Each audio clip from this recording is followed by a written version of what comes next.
Gas टंचाईमुळे भरपूर साऱ्या ठिकाणचे हॉटेल्स तर बंद पडण्याची वेळच आलेली आहे आणि ह्याचा जो परिणाम आहे तो आता सर्वांनाच जाणवायला लागला आहे। घरगुती तसेच कमर्शियल गॅसेस मिळणं थोडं कठीणच झालं आहे आणि ह्याचा जो परिणाम आहे तो आज मला सुद्धा फेस करावा लागला। कसा ते तुम्हाला मी ह्या व्हिडिओमध्ये सांगणार आहे। आज मला ऑफिसच्या कामानिमित्त बाहेर जायचं होतं म्हणून थंड पाण्याने फेस वॉश करून घेतला आणि बाहेर तर खूपच ऊन होतं, सनस्क्रीन सुद्धा लावून घेतली। लगेच रेडी झाले, ऑफिसचं लॅपटॉप वगैरे सगळं घेतलं आणि बाहेर जाण्यासाठी निघाले। जाताना तर ओला बुक केली होती त्यामुळे खूप लवकर मी पोहोचले होते। जे काही काम होतं ते करून घेतलं आणि येताना मात्र इलेक्ट्रिक व्हेकलने आले होते त्यामुळे थोडं उन्हाचा त्रास कमी वाटला।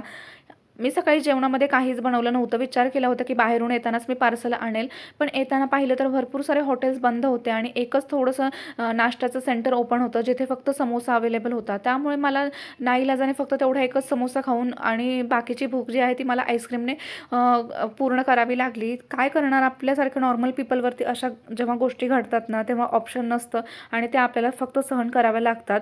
त्यानंतर माझी एक कुर्ती आली होती जी मी फ्लिपकार्टवरून ऑर्डर केली होती। तेच मी इथं ओपन करून पाहिलं आणि ह्या कुर्तीची जी फॅब्रिक आहे ते एकदम छान होतं आणि क्वालिटीसुद्धा मला खूप जास्त आवडली।